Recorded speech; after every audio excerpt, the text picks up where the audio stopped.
ನಮಸ್ಕಾರ ವೀಕ್ಷಕರೇ, ಜನರ ಕೂಗು ನ್ಯೂಸ್ಗೆ ಸ್ವಾಗತ. ನಾನು ಶಂಕರ್ ಹೆಬ್ಬಾಳ.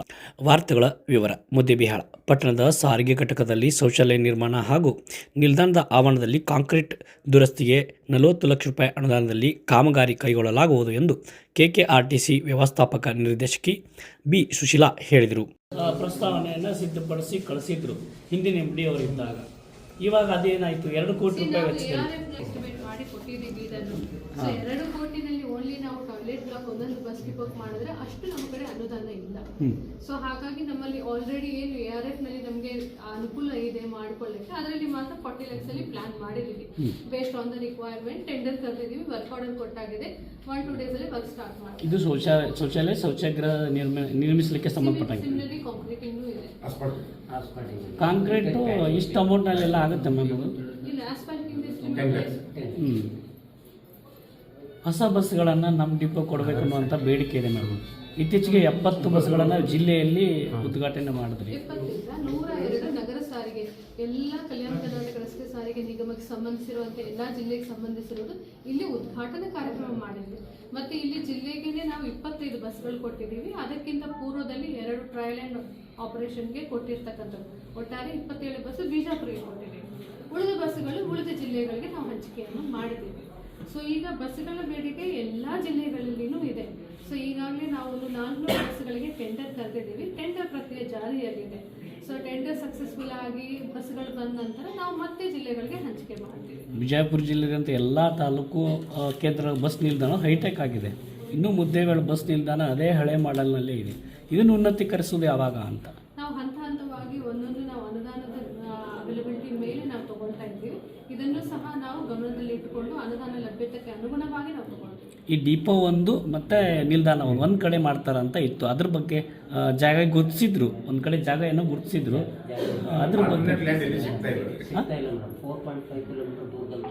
8 ಕಿಲೋಮೀಟರ್ ಜಾಸ್ತಿ ಆಗ್ತವೆ. ಬಟ್ ಸುತ್ತಮುತ್ತಲಿನ ಲ್ಯಾಂಡ್ ಶಾಸಕರು ಕೂಡ ಹೇಳಿದ್ರು, ನಾವು ಹೊಸದಾಗಿ ಡಿಪೋ ಮಾಡಲಿಕ್ಕೆ ಜಾಗ ಕೊಡ್ತೀವಿ ಅಂತ. ಅದನ್ನೇ ಏನು ಐಡೆಂಟಿಫೈ ಮಾಡಿ ಕೋಡಿಮಟ್ಟಿ ರೋಡ್ನಲ್ಲಿ ಕೊಡ್ತೀವಿ ಅಂತ ಅಂದಿದ್ರು, ಅಥವಾ ಹಳ್ಳಿಗೇರಿ ರೋಡ್ನಲ್ಲಿ ಕೊಡ್ತೀವಿ ಅಂತ ಅಂದಿದ್ರು. ಆ ಬಗ್ಗೆ ತಮಗೆ ಐಡಿಯಾ ಇದೆ? ಇಂಡಸ್ಟ್ರಿಗೆ ಅಲಾಟ್ ಮಾಡಿದ್ರು ಲ್ಯಾಂಡ್ ಸರ್. ಆ ಲ್ಯಾಂಡ್ ನಮ್ಗೆ ತೊಗೊಂಡು ಕೊಡ್ತೀನಿ ಅಂತಂದ್ರು. ಅದು ಸರ್ಕಾರ ಮಟ್ಟದಲ್ಲಿ ಅಷ್ಟು ಈಸಿ ಆಗಿದ್ದಿಲ್ಲ ಅದು. ಬಟ್ ನಾವು ಇದನ್ನು ಡೆವಲಪ್ಮೆಂಟ್ ಯಾಕೆ ಮಾಡ್ತಾ ಇರೋದು, ಅದು ಲ್ಯಾಂಡ್ ಸಿಕ್ತಂದ್ರೆ ಹೊಸದೇ ವರ್ಕ್ ಆಗ್ತಲ್ಲ ಅಂತಲ್ಲ ಭಾವನೆಯಿಂದ ನಮ್ಗೆ ಸಾಹೇಬರು ಅಷ್ಟೇ ನಿಂತಿದ್ದಾರೆ. ಅಂದ್ರೆ ಇನ್ನೂ ನಾವು ಹಳೆ ಬಸ್ ನಿಲ್ದಾಣದಲ್ಲಿನೇ ಸಾಗಬೇಕು ಅಂತ ಇಲ್ಲ ಮಾಡ್ತೀವಿ ನಾವು. ಕೆಲವೊಂದು ಕಡೆ ಸೋರ್ತಾ ಇದೆ, ಮಳೆ ಬಂದರೆ ಇಲ್ಲಿ ಬಸ್ ಸ್ಟ್ಯಾಂಡ್ ಸಿಕ್ಕಾಪಟ್ಟೆ ಸೋರ್ತಾ ಇದೆ. ಹೊಸದಂತ ಅನ್ಸಂಗೆ ಇಲ್ಲ, ಕೂಡಕ್ಕೆ ಜಾಗ ಇರಲ್ಲ, ನೀರೆಲ್ಲ ಹಾಗೆ ಹೋಗ್ತಾ ಇದೆ. ಅದ್ರ ದುರಸ್ತಿ ಕುಡಿ ನೀರಿಗೆ ವ್ಯವಸ್ಥೆ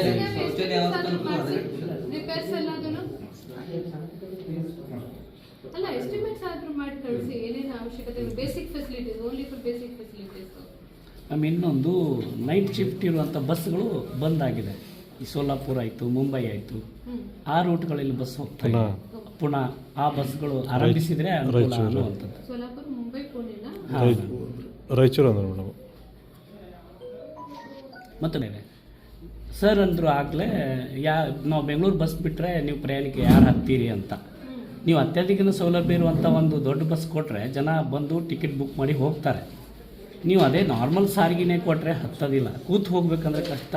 ಅದೇ ಸ್ಲೀಪರ್ ಕೋಚ್ ಕೊಟ್ರಿ, ಸ್ಟಾರ್ಟ್ ಮಾಡಿದ್ರಿ, ಜನ ಹತ್ತಲಿಕ್ಕೆ ಅಂದರೆ ಕೇಳಿ ನಾವು ಪಬ್ಲಿಸಿಟಿ ಮಾಡ್ತೀವಿ. ಅಂಥ ಬಸ್ ಬಿಡುವಂಥ ಕೆಲಸ ಆದರೆ ಅನುಕೂಲ ಅನ್ನುವಂಥದ್ದು. ಬೆಂಗಳೂರಿಗೆ ಬಸ್ ಬಿಡಿ ಅಂತ.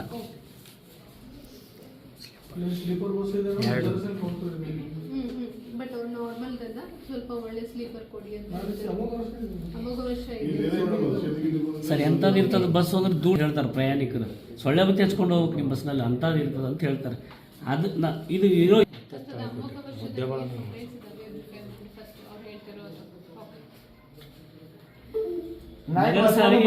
ಇನ್ನೊಂದೆರಡು ಬಸ್ಸು ಹೆಚ್ಚಿಗೆ ಮಾಡಿ ಅನ್ನುವಂಥದ್ದು ಒಂದು ಬೇಡಿಕೆ.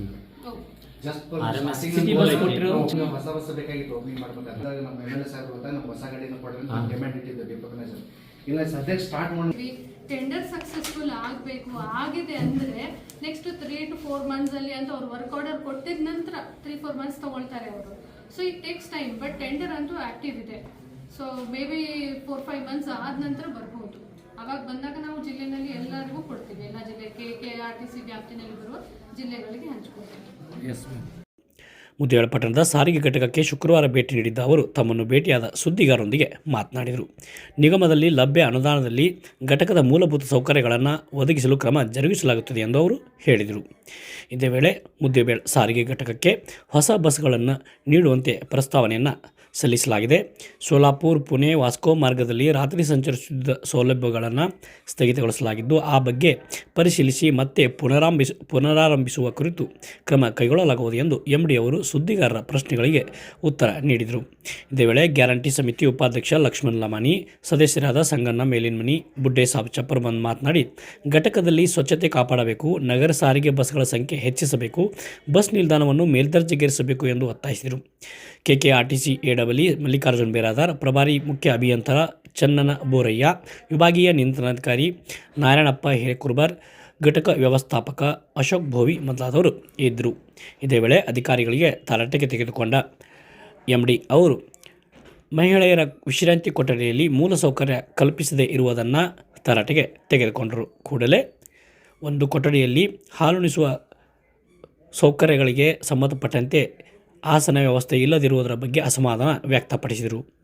ಇದೇ ವೇಳೆ ಸ್ವಚ್ಛತಾ ಏಜೆನ್ಸಿದಾರರಿಗೆ ನೋಟಿಸ್ ನೀಡುವುದಾಗಿ MD ತಿಳಿಸಿದರು.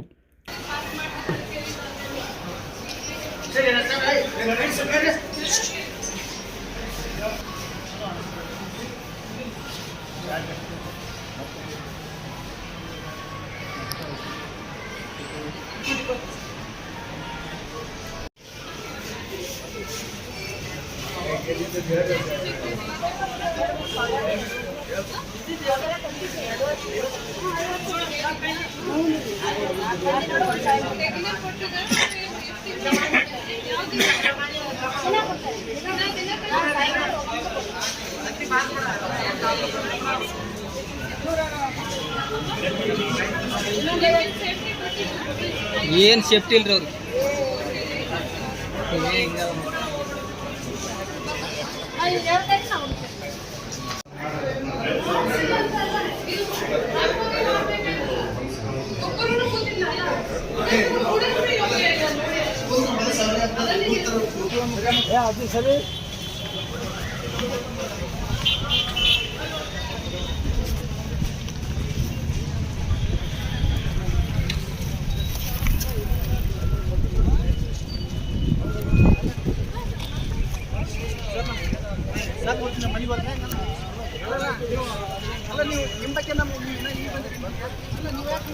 ಇನ್ನಷ್ಟು ಸುದ್ದಿಗಾಗಿ ನೋಡ್ತಾ ಇರಿ ಜನರ ಕೂಗು ಯೂಟ್ಯೂಬ್ ಚಾನಲ್.